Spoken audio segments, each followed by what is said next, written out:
Demolition, and there's that right hand. They're cooking it out, not by the right hand. Takayama.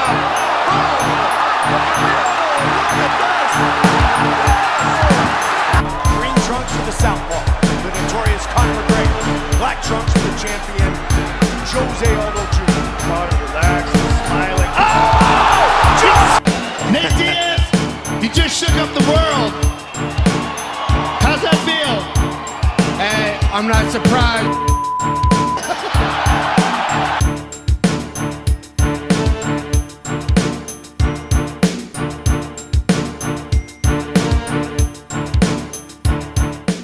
All right, y'all. Thank you for joining us. It's a special bonus edition of Chingazo's Combat Crew. It's our UFC 299 Parlay Super Show. All the fight stats, all the money lines, all the cool prop bets, everything you need to fill out that parlay and make a little cheddar. So let's see what we can do here. Let's get started. I don't want to waste any of your time. So let's jump right into this bad boy. Starting off on the early prelims, check this out. Robles Despain, the new Cuban Missile Crisis Olympic judoka gold medalist, taking on Josh, the veteran Parisian. So Josh has a handful of fights in the UFC, whereas Robles barely has any experience. So this is going to be a heavyweight match. Check out the stats, tail of the tape on the screen. Both, who knows how old this guy is? You know how Cubans are. It says he's 35. He might be 39. Who knows? But he doesn't look all that old. 6'6", 265 pounds, 84-inch reach advantage for Robles Despain, whereas Josh, 6'3", 265 pounds, 79-inch reach. As I was saying, Josh does have a handful of fights in the UFC at the moment. He's got 1, 2, 3, 4, 5, 6, 7 fights, including his Dana White Contender Series fight, which, you know, on this show, we don't really count that. So let's make it 6. And he's gone hot and cold. Actually, he's on a 2-fight losing streak, recently losing to Martin Buddha and Jamal Poges, one by submission and one by decision. Check out Robles' record on the screen. All 4 fights. He's 4-0 at the moment. All 4 fights coming in other organizations. 3-0 in Fury FC and 1 fight in Titan FC. That was his first time into the cage. And he's got a total of 5 minutes, 13 seconds of cage time. So not a whole lot of experience, but he's packing the heat in those hands. So the reason I wanted to share this with you guys is if you want to play with a little bit of fire, the over on this is at 1.5 rounds. So that means that our boy Josh here has to survive all the way through 2 minutes, 31 seconds of the second round, and you can collect your cheddar. And that's a plus 210. That might be the reasoning. That's partly the reason why, or actually, let me say that again. 3, 2. I would say that the reason that is so high is because Robles gets everybody out there immediately. So he ain't playing around. So that one's not going to be too long of a fight. So tune into this one. It's going to be a barn burner. All right. Back to the prelims. This one could be a main event all on its own, just like we mentioned before in the past. Matthias Gamrot taking on the veteran of the division here, RDA. Tail of the tape on the screen. Matthias Gamrot, 33 years old, 5'8", 155 pounds, 70.5-inch reach. RDA, a nice, firm, senior 39, 5'7", 155 pounds, and 70-inch reach. On the screen, I got RDA's last, 10, 15 fights, and he's been hot and cold going all the way back to 2018. He fought once last year. He lost to Vicente Luque by unanimous decision. Before that, he beat Brian Barberena by neck crank round 2 back in 2022. And in 2022, he actually fought 3 times. He went 2-1. Beat Brian Barberena, lost to Rafael Fiziev by KO. And then you guys remember he took on Renato Moicano on short notice. And I think that was also a catchweight fight. And then before that, he had a split decision win over Paul Felder. And then back-to-back losses over Michael Chiesa and Leon Edwards. So that one's actually aged pretty well. He went all 5 rounds with Leon. Let's look over at Matthias, who hasn't been in the UFC very long, but he has made a humongous splash. going all the way back to his the first fight when I noticed him was on that UFC fight night back in 2022 when he had a 5-round war with Arman Tsarukyan. And if you have not watched that fight, do yourselves a favor. Go check that out. But since after that, he did take that L to Beneil Dariush. That might have been too much too soon. Lost by unanimous decision. Maybe he softened him up for Arman. And then Arman got that TKO later on. But after he fought Benny, he got the split decision win over Jalen. A lot of people kind of thought he'd lost that fight. It was a really, really close fight. And then his last fight, remember, he was fighting Rafael Fiziev when Fiziev, I think he tore something in his knee in the second round, and Matthias ended up getting that win. Now, let's check out where the money's coming in. Vegas is saying that Matthias is a big-time favorite here, minus 350. Check that out. That's big-time disrespect to RDA. But you know what? I think it's true because RDA hasn't done anything in a hot minute. Let's see what jumps out on me on the screen. Minus 190 Matthias. I'm gonna make my pick right here. This is gonna be Matthias, a 3-round war. RDA is not gonna go down easy, but he's probably gonna he's probably gonna lose every round 10-9. One of his weaknesses always has been wrestlers pressuring, that wrestling pressure, getting taken down, having to get back up, having to stop your offense to just be on defense all the time. I've pretty much seen that's what's going to happen. This is probably the beginning of the end for RDA, who's had an awesome career in the UFC. But I would definitely say that it's going to go decision. That's minus 300. That's not anything that I would even want to touch. But actually, there's really nothing here that I would even mess with. But I'm going with Matthias right away for sure. All right. Main event of the prelims. This is going to be Curtis Blades, number 5 ranked heavyweight fighter in the UFC, taking on number 7 Jailton Almeida. So tail of the tape, Curtis Blades, 33 years old, 6'3", 265 pounds, 80-inch reach.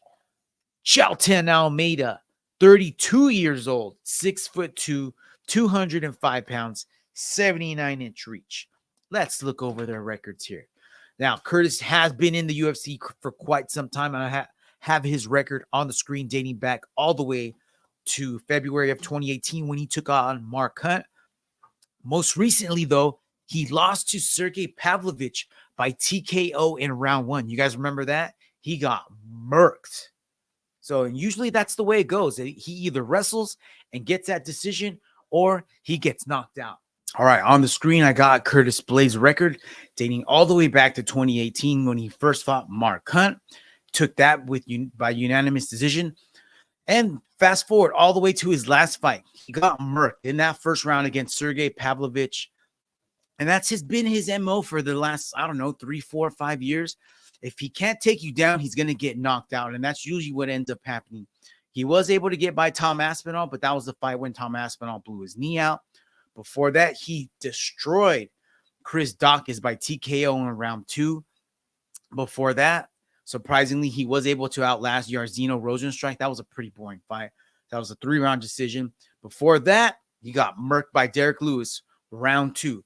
So it's been a while. I mean, I'm not going to say it's been a while because his last fight was TKO loss, but I don't think that is going to be a worry for him this time around because that's not Jailton's game. Let's look at Jailton's record. Jailton hasn't been in the UFC for very long.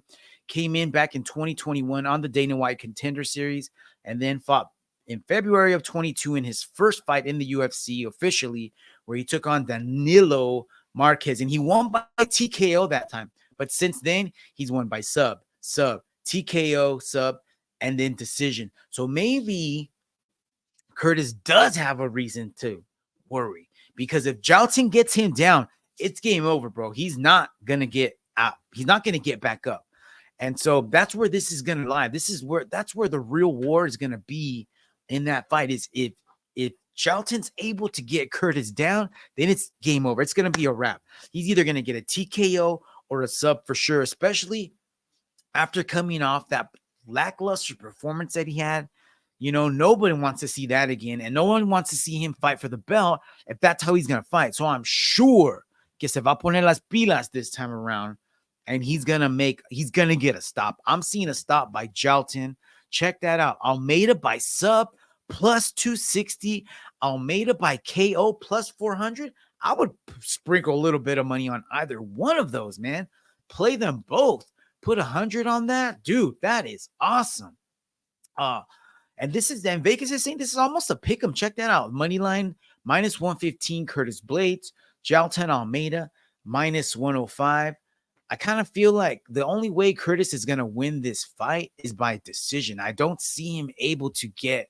I mean, we haven't seen Jalton really face a wrestler before, so we're going to get a lot of questions answered here.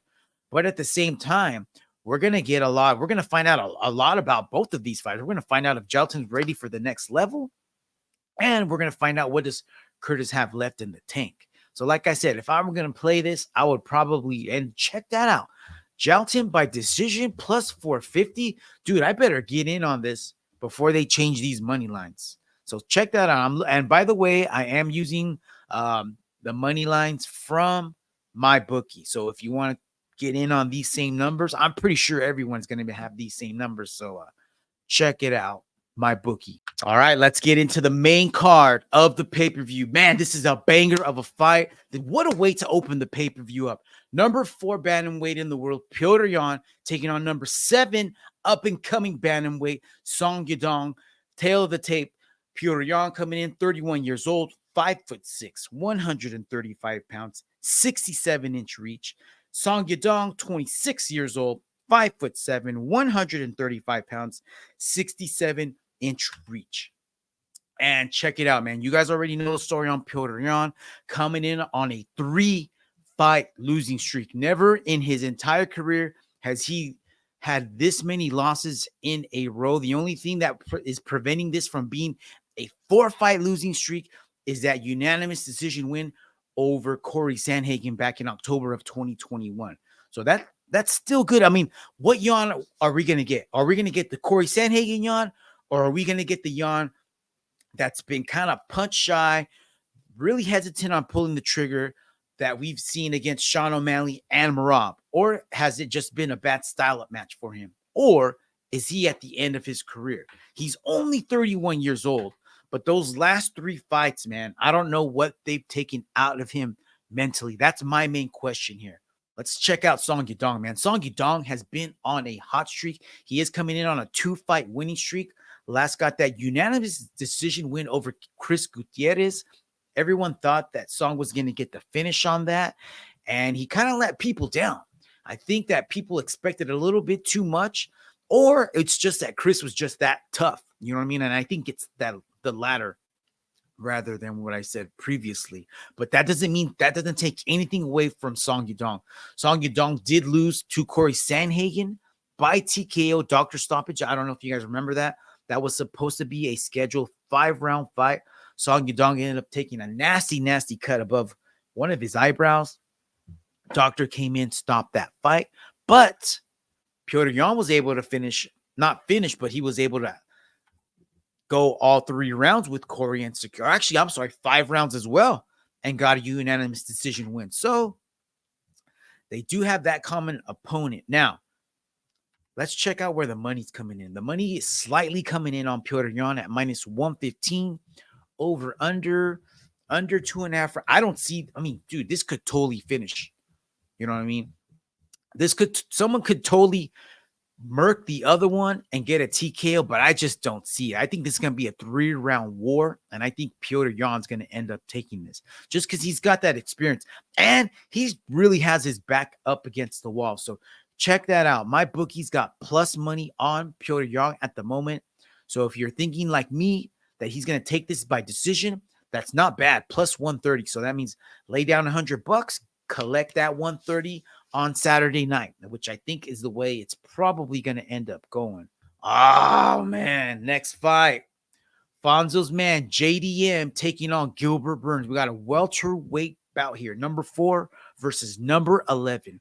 Gilbert Burns, 37 years old, and JDM's 27. So we got a 10-year age gap, man. That might come into play in later on in the fight, man. I don't know. I mean, it's only a 3-round fight, so at least Gilbert's got that on his side. But remember, he's coming in off of that labrum surgery, I think he had, or he had something done on his shoulder. Actually, that's wrong. I think he got stem cells, and that's why he's been out for an extended amount of time.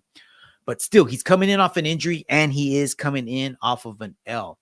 So there's not too much of a reach advantage. Reach advantage does go to JDM by 2 inches. And they're right around the same height. Gilbert's at 5'8" and JDM's at 5'9".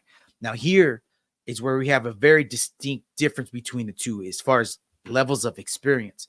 Gilbert's been in the UFC since 2018. Like I said, he last took that L to number 1 ranked welterweight fighter Bilal Muhammad. But before that, he had 2 wins, one over Jorge Masvidal and Neil Magny. And now that I think about it, not really nothing to write home about, but I would, even though he did lose to Khamzat, he proved a lot. He proved that he's tough and he's here, that he's a contender, man. So he took everything Khamzat had, even though Khamzat was a much bigger fighter, it seemed, and he did go 3 hard rounds. If that would have been a 5-round fight, hey, he might have gotten the finish, man. Switch over and check out JDM. JDM, first official fight in the UFC was in January of 2022. So it's only been a little over 2 years for Jack in the UFC. And now he's got a chance to move all the way up to number 4 in the rankings. And a lot of people think that he's going to do it. His last win came by split decision over Kevin Holland. And then before that, you guys remember, he took on Basil Hafez and went 3 rounds and only ended up winning by split decision. So that might have been like he overlooked him, might have been just a matchup problem, could have been just he didn't expect what he saw.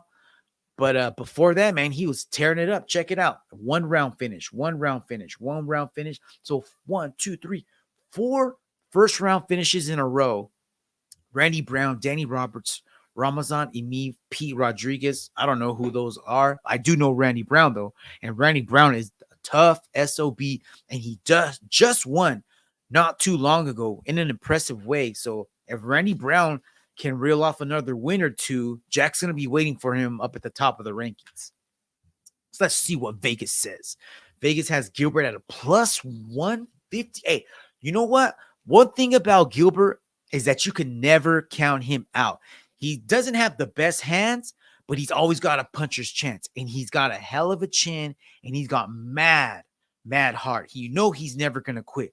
And if this fight somehow ends up getting to the ground, that's his world, man. I'm sure JDM's also good at jiu-jitsu, but there's no way he can be on the same level as Gilbert. Let's check out these prop bets here. Over 2.5 rounds at plus 120.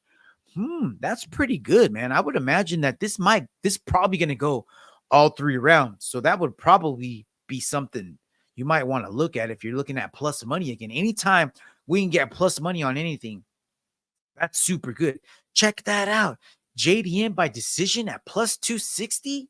Dude, that is insane. My bookie, who the heck is making your numbers, man? This is awesome. You guys might be losing a lot of money. But yeah, I would sprinkle JDM by decision at plus 450. I would go over 2.5 rounds at plus 120. And again, I'm taking JDM by decision. Middle portion of the pay-per-view, Kevin Holland taking newcomer to the UFC, but not newcomer to MMA, Michael Venom Page. Tail of the tape, Kevin Holland, 31 years old, 6'2", 170 pounds. 81 reach advantage. Michael Venom Page, 36 years old, 6'2", 170 pounds.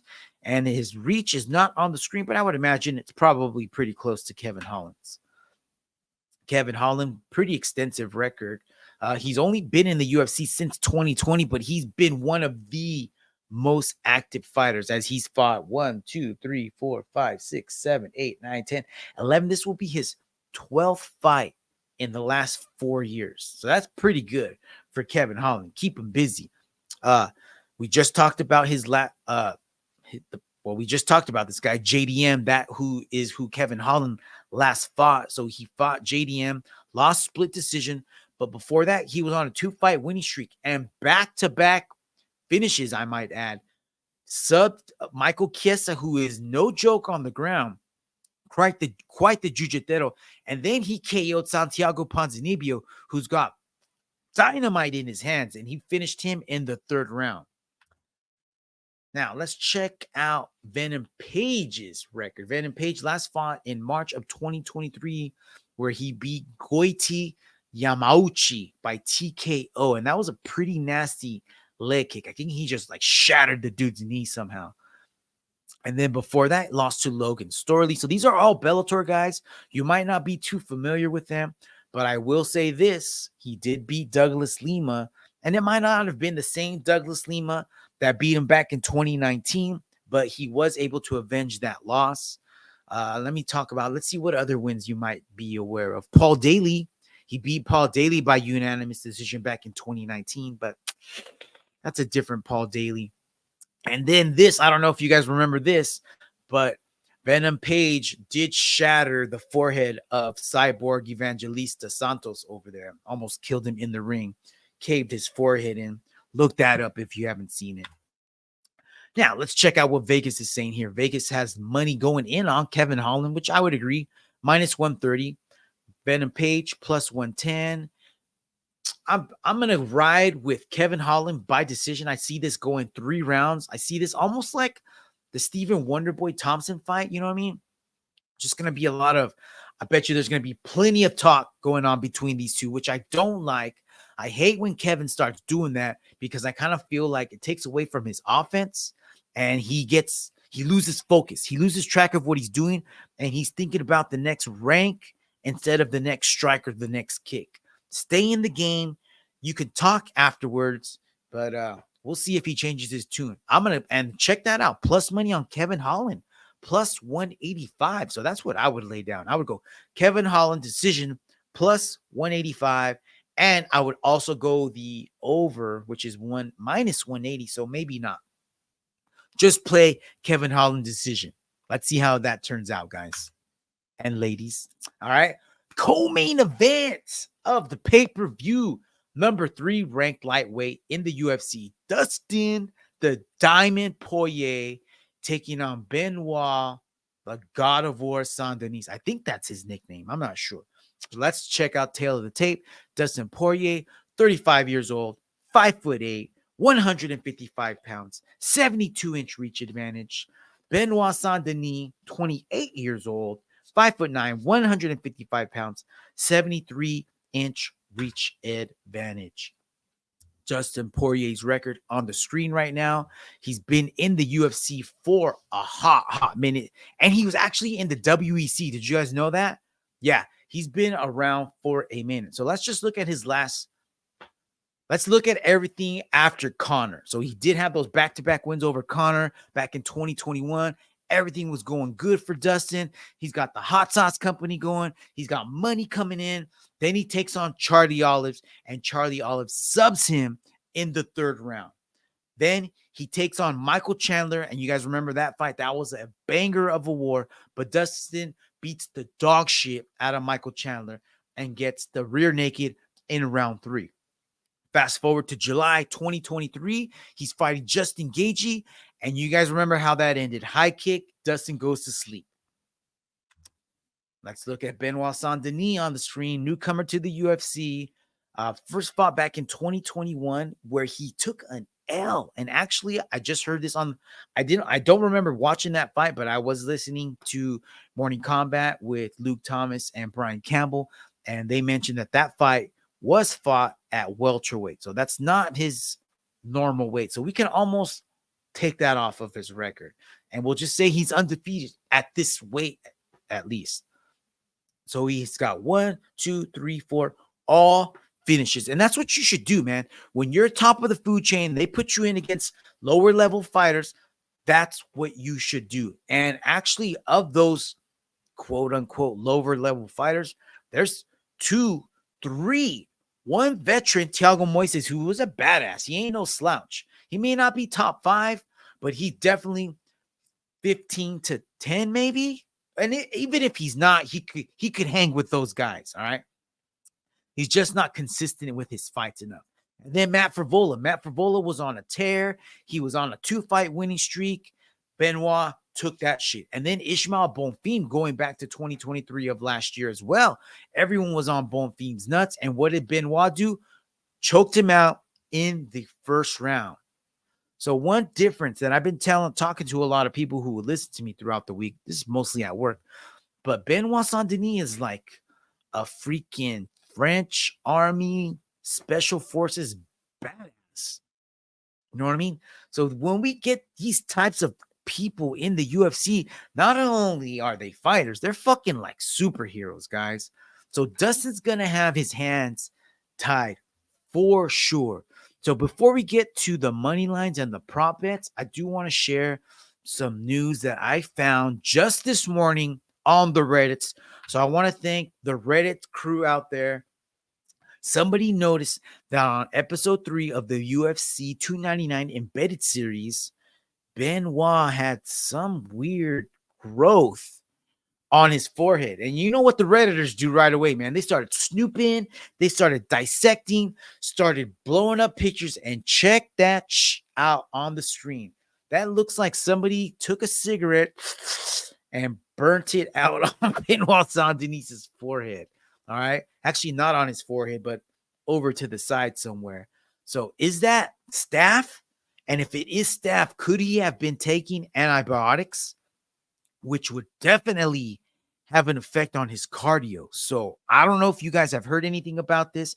I'm just bringing this to your attention. Make note of this and maybe take it into account when you're making your picks, man. Oh, one more thing. Speaking of that UFC episode 3 embedded series, there was this. Why did the cameraman zoom in on what I have on the screen? Yeah, that's right. That's Nina's toes. I think Fonzo got into the podcast piggy bank and paid off the cameraman to zoom in because that had nothing to do with the episode, and out of nowhere that came in. So thanks for blowing the budget again, Fonzo. Let's get to the money line here.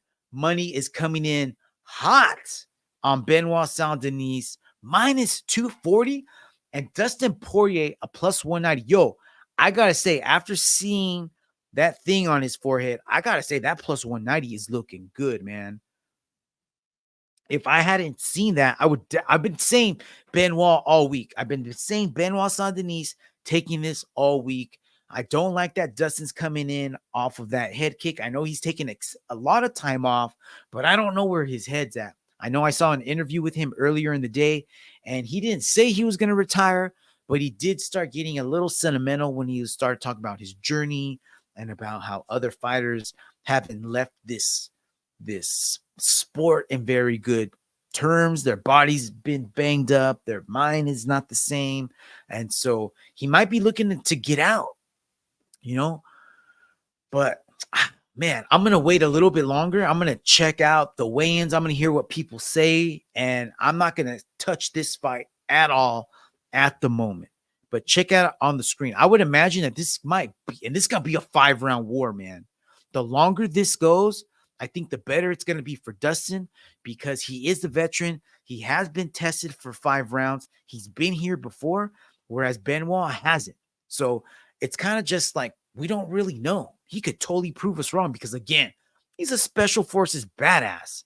He's killed people for reals, whereas Dustin's just put people out. Like, he's killed people, but not literally, you know what I'm saying? So this is going to be a badass fight. I'm not going to touch it for right now, but maybe I'll post something up later on. So, but check this out. Let's see. Poirier by decision plus 750.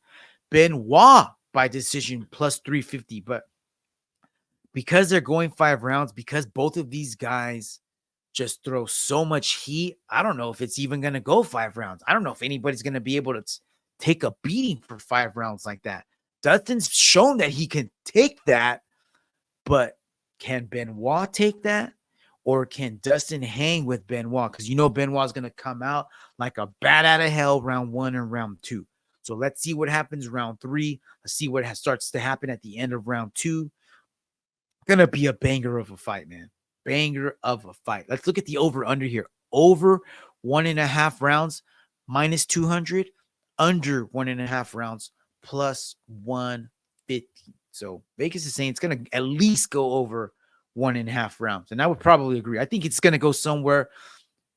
It's going to end somewhere round 2, round 3, because I don't see this going into those championship rounds. Not at the pace that they're going to be going with the amount of damage they're going to be taking. Definitely not, man. Definitely not. So I want to share on the screen with y'all. I'm pretty sure you might have seen this, but if you haven't, hey, check this out. You're in for a treat. So here's some video taken, behind the scene footage. Chito Vera running into Sugar Sean O'Malley at the Fighter Hotel. Let's peep.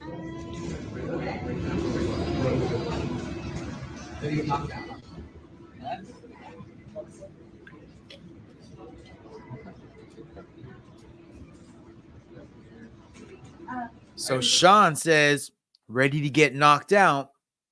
And then Chito says something, but you can't really hear it. And then Sean says, that's weird. こんにちは、司令官先輩。一人ぼっちで寂しいの？ならアニメファンや最強軍用機でのバトルを愛するすべての人に送る夢のゲーム。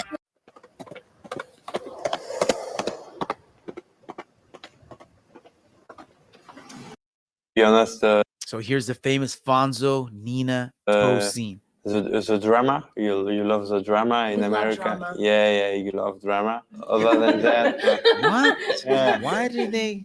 A lot of guys Alright, kind of go whatever. through this mental transformation. Fast Come on, forward. Check this out. So here is what we didn't catch. Okay. Wait. Where it says like. Ready to get knocked out? Oh, Yeah? Come suck my. Come suck my That's weird. I asked him to suck my. I'm bulletproof, man. I got a strong mentality. That was awesome, man. Chito came back with the perfect middle school line. Hey, suck my beep.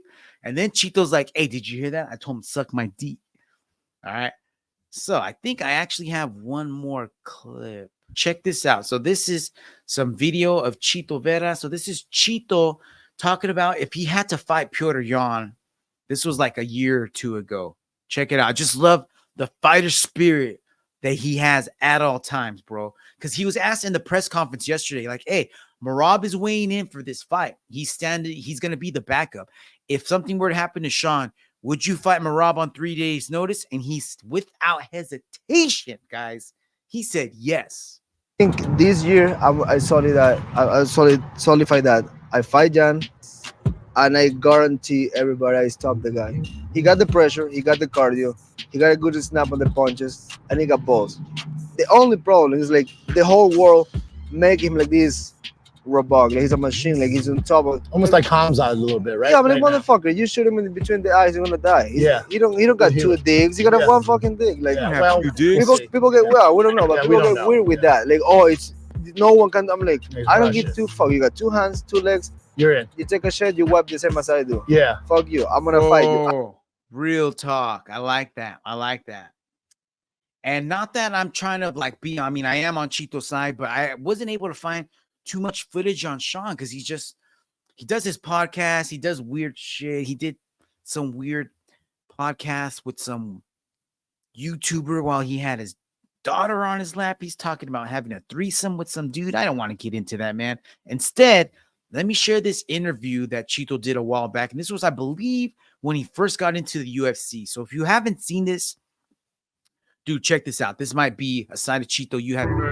Nunca le. So this is Chito talking about his daughter. All right. So he's saying he's never seen her smile before. You may have seen this before. If you haven't, take a peek, head over to our YouTube page, subscribe, like, sign up for those notifications at Chingazos Crew. Here we go.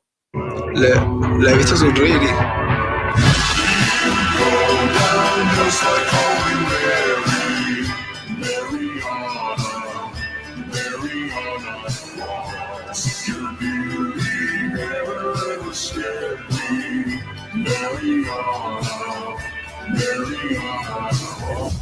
¿Tú sabes qué es lo que más me gusta de ti? Yeah. Tu sonrisa.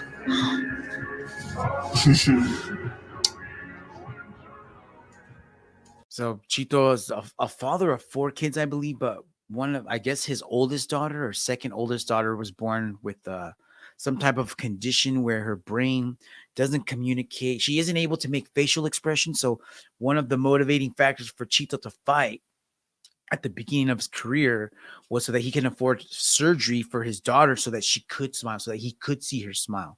So at the end of that video, he's having a conversation with her and he asks her, hey, do you know what my favorite thing about you is? And she turns to him and says, what? And he says, your smile. So just a side of fighters we don't normally get to see. I just wanted to share that with you. Now let's talk about fucking fights. Main event time. You guys ready? Yes, that's right, Bruce Buffer. And you better not be dabbing up my boy Marlon Vera. You stay away from Chito, bro. Stay away from Chito. So we're going to have a 5-round bantamweight war between Sugar Sean O'Malley and Marlon Chito Vera. The rematch. We're finally getting it like way later. But hey, here we go. Sean O'Malley, the reigning champ, 29 years old, 5'9", 135 pounds, 72-inch reach advantage, 72-inch reach. Chito, 31 years old, 5'7", 135 pounds, and 70.5-inch reach. So not that much of a reach difference between the two. Sean O'Malley, almost undefeated, or at least in his mind, he's undefeated in the UFC. He did take that L to Chito 4 years ago almost. It'll be 4 years this August. But he did lose by TKO round 1, August of 2020. And since then, check out what he's done. KO Thomas Almeida, TKO Chris Moitano, TKO Raulian Paiva, no contest Pedro Munoz, split decision Piotr Jan, and then TKO Aljamain Sterling. Check out Chito. Since he beat Sean, he next lost to Jose Aldo by unanimous decision. Dude, but he went 3 rounds with Jose Aldo back in 2020. Then he reeled off 1, 2, 3, 4 wins in a row. Unanimous decision win over Davey Grant. KO win over Frankie Edgar when he freaking front kicked Frankie Edgar's teeth in. Unanimous decision win over Rob Font. KO Dominic Cruz's head off. Then he took that unanimous or split decision loss. It should have been unanimous though, man. Come on, for reals. I'm a Chito fan, but I know he lost that fight straight up all 3 rounds or all 5 rounds, my bad. So he did take the L to Corey, and then he got his steam back when he got a unanimous decision win over Pedro Munoz last August. The money is coming in hot on Sugar at minus 290. Chito Vera plus 230. The over-under on this, the over is at 4.5 rounds at minus 150 and under 4.5 rounds at plus 120. So Vegas just looks like Vegas is thinking this is going to go all 5 rounds. Now, we all know the story. Chito loves to start off slow and slowly starts to pick up as the fight goes on, but he cannot do that in this fight because the only thing that is going to happen, the only thing that's going to prevent Sugar from losing this fight is injury, I think, because I don't think that he is going to give Chito the chance to hit him with any of his power shots. I think he's going to stay on the outside. I think he's going to stick and move, keep circling around, and he's going to make Chito chase him. And Sean really doesn't just fights the same way. We haven't seen him go 5 rounds, but when he has had to go 3 rounds, he usually fights at the same pace. He's always, he's not slow. He's just constantly digging, scoring points. So the same way he fights round 1 is usually the same way he fights in round 3. And I would imagine that as long as his legs don't give out on him, as long as he doesn't get dropped, as long as he doesn't break anything, he's probably going to have a significant advantage going into those the championship rounds 4 and 5. And if that's the case, it's going to be game over because he's just going to get on his bike and stay away. I imagine that this fight's probably going to play out a whole lot like the Corey Sandhagen and Chito Vera fight. But Chito does have the tools to pull this out. I mean, this is going to be like a monster truck versus a Ferrari. And whoever can make the other person race their type of race, whether that's a sprint or the monster truck, whatever climbing mountain shit, that's who's going to win. If Chito can get in tight, kick the shit out of Sean's legs, get in the clinch, get him pressed up against the cage, make it an ugly fight, he's gonna win. If he's able to get Sean down, he's gonna hurt him. If Sean can keep Chito at bay with his, I mean, he doesn't even really have that reach advantage, but if he can use his jab to keep him outside, if he can use that front leg kick like he does and just start racking up the points, then that's kind of what I think is going to end up happening, because before every fight, we hear Chito say the same thing. It's going to be different this time. I'm going to start off faster. And it's the same thing. We need Chito to be the way he is in round 4 and 5 in round 1, because he's got the gas tank, and it's not like he's going Marab 100 miles an hour. So I'm pretty sure he can sustain that pace 4 or 5 rounds. He's got the cardio. He's got the power. He can get it done. Now, whether he gets it done or not, I don't know. But if he does get it done, it's going to be by finish. So let's see what my bookie says on that. Chito by sub plus 1,700. I don't think so. Chito by decision plus 575. Chito by KO plus 425. There it is. If it happens, that's how it's going to be.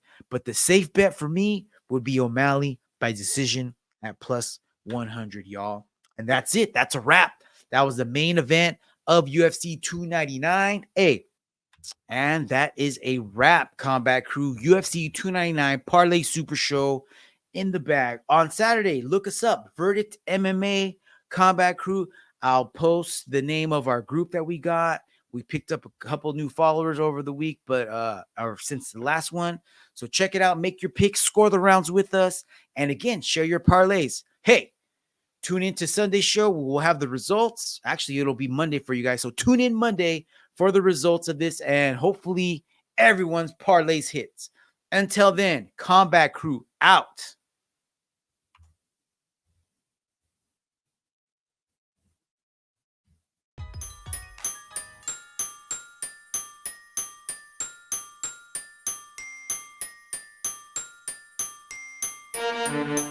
Demolition, and there's that right hand. They're looking it out. Mount Barber right hand.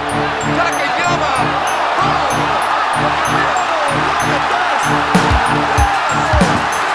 Green trunks for the southpaw, the notorious Conor McGregor. Black trunks for the champion, Jose Aldo Jr. Conor relaxed, smiling. Oh! Nate Diaz, he just shook up the world. How's that feel? Hey, I'm not surprised.